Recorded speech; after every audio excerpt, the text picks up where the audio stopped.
Yeah. So intense positive events or emotion often happens when you get promotion or when you get engaged or, wedding or things like that. Those relatively rare events. So imagine I ask you, just look back last 6 months of your life. What kind of life events happened to you? Okay. Some people had this intense positive events, right? And other people didn't have. And initially, like, you look at the correlation, then the people who are happy tend to be those people who had recently these big promotions and things like that. But surprising thing is 3 months later, 6 months later, you just go back and these impact of the recent big positive event just totally disappears. Yep. Yep. So essentially when I say intensity doesn't Got matter it. is that, Got it. I'm tracking with you. yeah, definitely when you get married or when you get promotion, of course you're intensely happy, but it doesn't last. It So you're doesn't saying we last. should get married a lot of times. Is that what you're saying? Well, no, but Okay. if you can have a small maybe ceremony or like the celebration every month, every half a year or something, that's Yep. better than the marrying like 5 times. I gotcha. Okay. Good. Good. Good. Good. And you talk about this as having a psychologically rich life. Hmm. Tell me what a psychologically rich life means. Yeah. So we define a psychologically rich life as a life filled with diverse, unusual, interesting experiences, and often that come with perspective change. Okay. So, um, in the end, it's sort of the adventurous life and curious life and so forth that you expose yourself to a very different kind of environments and challenging situations and have a lot of life stories to tell. To me, it's really that, if you don't have stable social relationships or financial situations, it's very difficult to feel happy or making difference in the world. But some cases, I mean, they are leading very admirable life. And then if you think psychological rich life is a viable third dimension, then maybe they can justify and see that their life is actually worthwhile. So when we talk then back to this concept of the psychologically rich life, Hmm. explaining it and making it tangible, Hmm. you used words such as newness or Hmm. novelty Yep. are important terms of psychologically rich. What do Yep. those words mean in Yeah. relation to psychologically rich? Yeah. So, for instance, we did the 14-day, 2 weeks daily diary studies. And we just Okay. simply ask students, like, just keep record of how the day went. How happy were you today? How meaningful your day was, etc., etc. But then also we ask, did you do anything new today? Yes or no? Hmm. Did you meet anyone new? Yes or no? Did you eat something new? Yes or no? So 14 days. Okay. And what we find is that on the day they did something new, or met Hmm. somebody new, or ate something new, they felt that the day was more interesting and Ah, psychologically gotcha. richer than the Okay. day they didn't do anything new, etc., etc. And we Okay. also asked how typical or atypical was today, right? And a happy day was usually a typical day. The psychological rich day was a typical day.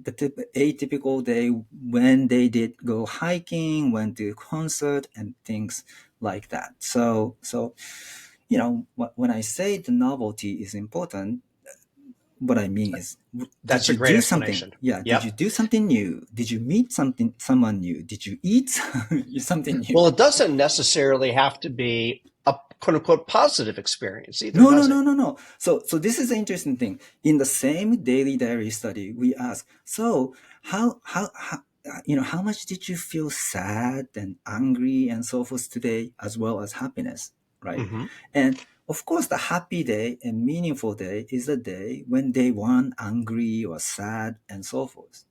And what surprised me was that on the day they said it was a psychologically rich day, interesting day, they had quite a bit of negative emotions like anger and sadness Mm. as well. So I'm sure by the end of the day they resolved it. But these Negative emotions are oftentimes like, gives you surprise, right? Like you're not expecting the negative event to happen all the Hmm. time. So oftentimes when we ask in another study, like when we ask them to write about negative experiences, what's interesting is that when they do write negative experience, they tend to say, oh, this made me think about the world and the way I Mm. view about myself differently than before. And compared to when we ask, okay, tell me about the best thing happened to you last week and the second best thing happened to you. Like they love writing about it, Of but course. those things do not change the way they think about the world or think about the way they view themselves. So perspective change often happens when the negative event happens and negative emotion happens. So Well, you negative spend a lot emotion, of time. Yeah, you spend yeah, a lot of time about changing perspective, and that's. right, yeah, Um, exactly, can you tell folks how you change perspective? Because I think just the way you're describing it yeah. is a great example of that. Yeah, so I think the greatest example came from the focus group when I asked undergraduate students, okay, tell me what was the unusual, interesting event that happened to you over the weekend? And one student, her name is Grace, said, oh, for the first time in my life, I went to professional wrestling match. Okay. And I was expecting some cheesy violence and, coordinated thing and so forth, right? And she was so surprised that when she went there, actually there were lots of kids cheering for wrestlers. And she was wondering, like, why are there so many kids? And then it turned out that WWE was doing huge anti-bullying campaigns and brought these kids. Mm, So for these kids, the pro wrestlers were the role models. So yeah. she had this pre-notion that, oh, this is sort of the light entertainment and cheesy violence and so forth. But then she was so moved and experienced a bunch of, different Good. emotions, Yep. and essentially came back with a completely new perspective and different view on professional wrestling and professional wrestlers. So that's not just a novel and a lot of different emotion, but really experience that resulted in the perspective change. Well, there's something fun about some of these experiences, which fits into this idea that embracing playfulness Yeah. is an important component of this idea of a psychologically rich life. Yeah. And I think you're giving some examples, but maybe there's others when you talk about playfulness by what you mean there. I think, we live in a very, very serious world, right? Of the professionalism. We have to be productive and look serious and professional, etc., etc. So sometimes I think we adults forget how to be playful. Mm. And Eric Erickson said this beautifully. So being playful means that you're taking vacation from your social and economic responsibilities. Mm. So when I read that, it's like, wow, that's That's a good so description. true. That's so true. Yeah. I'm not taking the vacation from my social economic responsibilities.